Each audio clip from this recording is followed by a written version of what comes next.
Glomerular nephritis যাদের হচ্ছে সেক্ষেত্রে প্রাথমিকভাবে আসলে কিভাবে তিনি বুঝতে পারবেন যে তার এই ধরনের সমস্যা হয়েছে, সেক্ষেত্রে আসলে কি ধরনের টেস্ট আপনারা প্রোভাইড করে থাকেন? এই ধরনের আক্রান্ত রোগী আমাদের কাছে আসে সাধারণত শরীরে ফোলা নিয়ে। রোগীরা অনেক কনসার্ন থাকে, তারা প্রথমে বলে যে আমার হয়তো প্রথমে মুখ ফুলে গিয়েছিল, তারপর আস্তে আস্তে সারা শরীর ফুলে গিয়েছে। কারো কারো ক্ষেত্রে হয়তো প্রস্রাবের পরিমাণও কমে যেতে পারে। তারা অনেক সময় এসে বলে প্রস্রাবের প্রচুর ফেনা হচ্ছে, সাধারণত অ্যালবুমিন গেলে অনেক সময় হতে পারে সেরকম।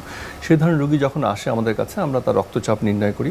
অনেক সময় এই ধরনের রোগীদের অনেকের ক্ষেত্রে হয়তো উচ্চ রক্তচাপ থাকে এই রোগের কারণে। তখন আমরা কিছু পরীক্ষা নিরীক্ষা করি। প্রথমেই আমরা ইউরিনের একটা রুটিন এবং মাইক্রোস্কোপিক এক্সামিনেশন করি। সেখানে ইউরিনে প্রোটিন যদি পাওয়া যায়, সাথে যদি আরবিসি বা রক্তকণিকা যদি পাওয়া যায়, এবং এই আরবিসি বা রক্তকণিকাগুলি আবার একত্রিত হয়ে একটা কাস্ট ফর্ম করে, ইউরিনে যদি এই ধরনের আরবিসি কাস্ট বলি আমরা, সেটা যদি পাওয়া যায়, তো এটা খুবই প্যাথোগনমিক ফিচার, বা এটার মাধ্যমে আমরা একদম মোটামুটিভাবে নিশ্চিত হওয়ার চেষ্টা করি যে হয়তো তার কিডনিতে প্রদাহ আছে।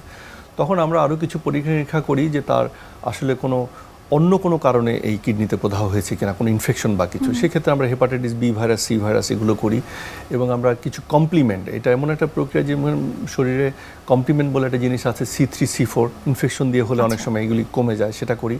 আবার মহিলাদের ক্ষেত্রে অনেক গুরুত্বপূর্ণ একটা রোগ আছে যেটা আসলে অনেক রোগী আক্রান্ত হয়, সেটা হচ্ছে SLE, এবং সেখান থেকে লুপাস নেফ্রাইটিস হয়, কিডনি আক্রান্ত হয়। তাদের ক্ষেত্রে আমরা আরও কিছু টেস্ট করি, যেমন ANA, anti-DSDNA করি। সেগুলোর মধ্যে আমরা জানতে পারি এই সমস্ত রোগের কারণে হয়েছে কিনা। এছাড়া এরপরে এই রোগের কারণে তার কিডনি কার্যক্ষম বা কর্মক্ষমতা ঠিক আছে কিনা, এটার জন্য আমরা কিছু টেস্ট করি, যেমন সেরাম ক্রিয়েটিনিন, ব্লাড ইউরিয়া, ইলেকট্রোলাইট, এই ধরনের টেস্ট করি। এর মধ্যে দিয়ে আমরা অনেক কিছু জানতে পারি এই সমস্ত টেস্টের মাধ্যমে। এই কিডনিতে প্রদাহের ক্ষেত্রে একদম সবচেয়ে গুরুত্বপূর্ণ যে পরীক্ষা, এগুলি করে নিয়ে তারপরে আমরা তার জন্য প্রেশার কন্ট্রোল করে আমরা আসলে যদি প্রাইমারি গ্লোমেরুলোনেফ্রাইটিস যদি আমরা মনে করি, তাহলে আমরা অবশ্যই তার কিডনি বায়োপসি করব। কেন কিডনি বায়োপসি করবো, স্পেসিফিক্যালি কোন ধরনের কিডনি রোগ হয়েছে সেই ধরনের চিকিৎসাটা তাকে দিতে পারবো।